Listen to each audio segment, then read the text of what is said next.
정부의 세제 개편안 후폭풍이 거세게 나타나고 있습니다. 세제 개편안 발표 이후인 지난 1일 코스피 지수는 4% 가까이 급락하며 시가총액이 무려 116조 원이나 증발하기도 했는데요.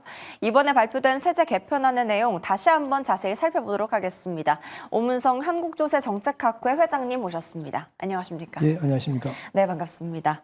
네, 정부가 지난 31일 세제 개편안을 발표했습니다. 먼저 그 내용부터 한번 살펴볼까요?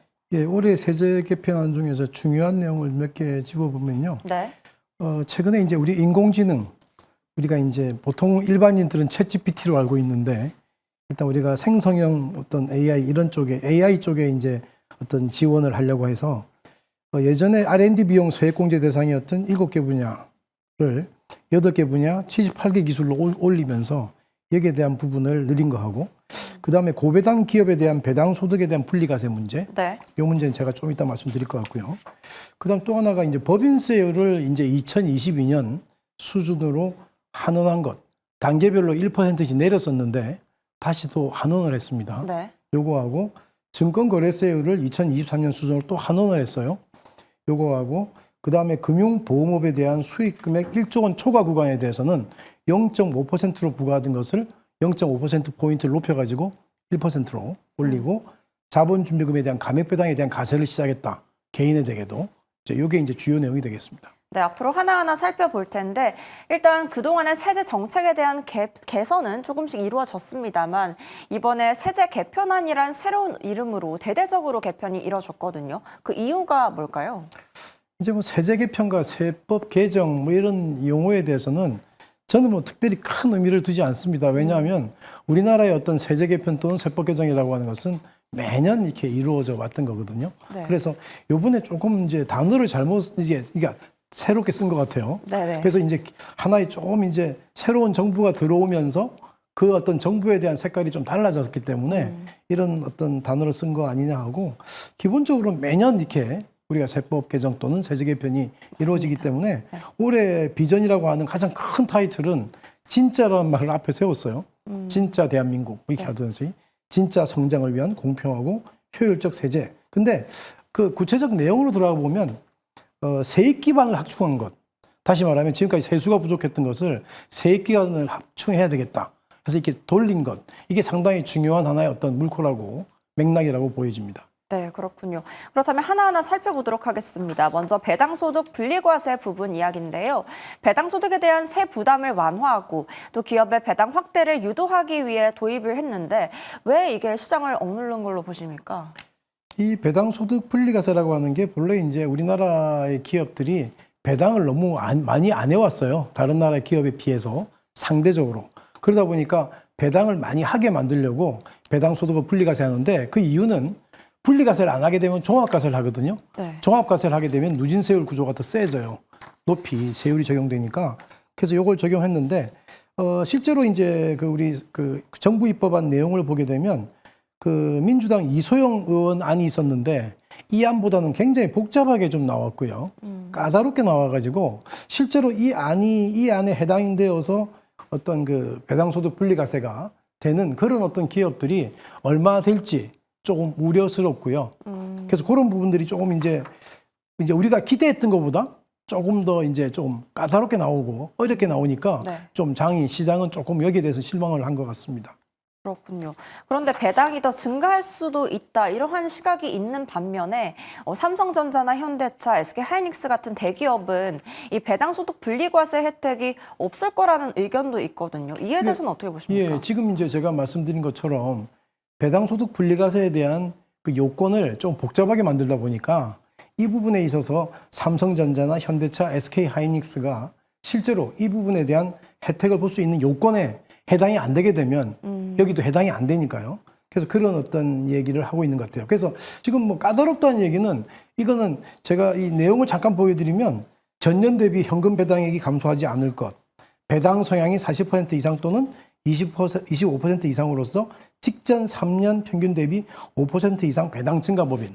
근데 네. 실제로 배당을 계속 증가시키는 법인은 생각보다 드뭅니다. 그렇죠. 네. 일반적으로 평균적으로 비슷하게 하는 게 일반적이지 계속 증가한다고 하는 것은 힘들기 때문에 이런 요건들이 굉장히 까다롭게 돼 있고 정말은 또 하나 이제 지적하고 싶은 것은 3억 원 초과에 대한 제일 높은 세율이 35%를 만들어 놨어요. 그러면 우리가 일반적인 세율은 종소세율은 45%인데 10%밖에 차이가 안 나거든요. 네. 본래 이소영화는 25%였어요. 네. 10%를 더 높였기 때문에 이것도 조금 더 어렵게 만든 그런 항목이다 이렇게 생각이 듭니다. 네, 그런데 이렇게 눌렸을 때 오히려 저가 매수 기회로 삼아야 한다는 조언이 증권가 일각에서 나오고 있는데 이에 대해서는 어떻게 보세요? 이렇게 눌린 건 제가 이제 저번 주 금요일이죠. 금요일 날 종합주가 지수가 뭐 120포인트 정도를 빠졌는데 이 부분에 대해서는 정말은 이게 무슨 어떤 그 세제 개편에 대한 영향이라고 볼 수도 있지만 여러 가지 종합적인 원인으로 인해서 시장이 이게 지금 나온 거기 때문에 이걸 가지고 꼭 우리 세제 개편의 영향이다 보기는 힘듭니다. 왜냐하면 지금까지 6월 3일 이후에 새로운 정부가 들어오고 나서 계속 종합주가 지수가 조정 없이 올랐어요. 그렇다면 지금 정도는 조정 받을 때도 됐어요. 네. 근데 그게 이제 다만 너무 많이 오르다 보니까 조정도 한번 크게 지금 출렁거렸는데 오늘은 또 다시 좀 일부분은 복구되고 있는 것 같습니다. 알겠습니다. 그렇다면 세제 개편안의 두 번째 부분 대주주 기준 상향 조정에 대해서 이야기 나눠보도록 하겠습니다. 지난달 31일 대주주 기준 반대 청원이 올라왔고 9만여 명이 동의를 눌렀습니다. 그런데 대주주 양도소득세 이 기준 조정이 일단은 시장을 억누르고 있는데 앞으로도 계속 이렇게 될 걸로 보시는지 전망도 알려주시죠. 이 대주주라고 하는 것은 실은 이제 지금 우리가 50억으로 만들었다가 10억으로 내렸기 때문에 실제로는 대주주에 해당되는 분들은 가세될 가능성이 더 높아졌거든요. 하지만 근데 이게 지금 연말에 매도하고 연초에 매수하게 되면 피해갈 수 있는 부분이 있고요. 네. 또 하나는 한 종목당 50억이기 때문에 종목당 50억 정도의 그 어떤 그 시가총액을 들고 있는 개인 투자자는 제가 보기에는 슈퍼리치예요. 슈퍼리치라고요. 그렇죠. 그래서 이거는 제가 볼 땐 그렇게 그 잠깐 이제 거기에 대한 심리적 그 어떤 원인으로 장이 좀 영향을 받긴 받았겠지만 이거는 제가 볼 땐 크게 장기적으로는 이 시장에 대한 영향은 제한적이다. 이렇게 저는 말씀드리고 싶습니다. 너무 대주주에 대한 이야기이기 때문에 전반적인 것은 좀 악화될 것이다라고 말씀을 해주셨습니다. 네네. 네. 또 법인세율이 윤정부 이전 상태로 복귀를 했습니다. 최고세율을 24%에서 다시 25%로 인상한 건데요. 이 법인세율 인상이 기업에 미칠 영향은 어떻게 보십니까? 우리나라 법인세 구조는 법인세율이 기본적으로 높다라는 이유도 있지만 실제로는 더 문제는 4단계 구조를 들고 있다는 거거든요. 근데 보통 일반적으로 OECD 국가의 많은 국가들이 이 지금 한 단계의 그 구조를 가지고 있어요. 이것은 이 법인이 부자 법인과 가난한 법인이 있다는 그런 전제를 깔지 않는 거죠. 우리나라는 마치 법인을 개인처럼 이렇게 취급해서 누진세율을 적용하는데 그것은 상당히 좀 잘못된 건데 그 구조를 바꾸지 않고 그 다음에 법인세율을 다시 올린 것도 상당 부분 문제가 있어 보이고요. 네. 또 하나는 법인세율을 낮추게 되면 일반적으로 세수가 줄어든다고 생각하지만 이게 경기 호황하고 같이 맞물려 버리면 실제로는 세수가 엄청 증가될 수 있고요. 법인세율을 아무리 올려도 경기 불황하고 부딪혀버리면 실제로는 세수는 증가되지 않는 네. 이런 상황이 있을 수 있기 때문에 법인세는 조금은 복잡한 이 효율성을 중요시하는 세목이라고 봐야 될 것 같습니다.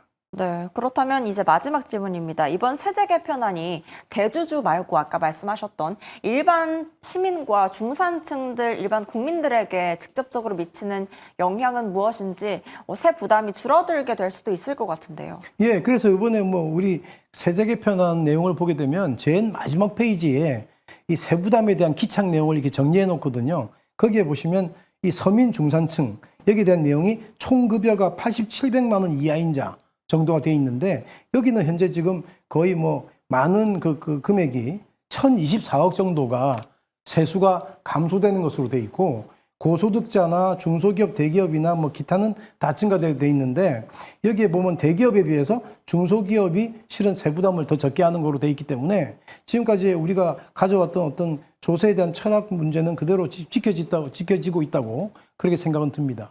네, 소득공제 한도 확대나 학원비 또 교육비 공제도 인정되기 때문에 맞습니다. 서민들에게는 조금 도움이 되지 않을까 이런 예. 생각도 듭니다. 지금은 과도기지만 앞으로 점차 안정되길 바라봅니다. 세제 개편안 후폭풍 이후 다시 한번 그 내용에 대해서 자세히 살펴보고 앞으로 시장에 미칠 영향에 대해서도 살펴봤습니다. 오늘 말씀 감사합니다. 예, 입니다.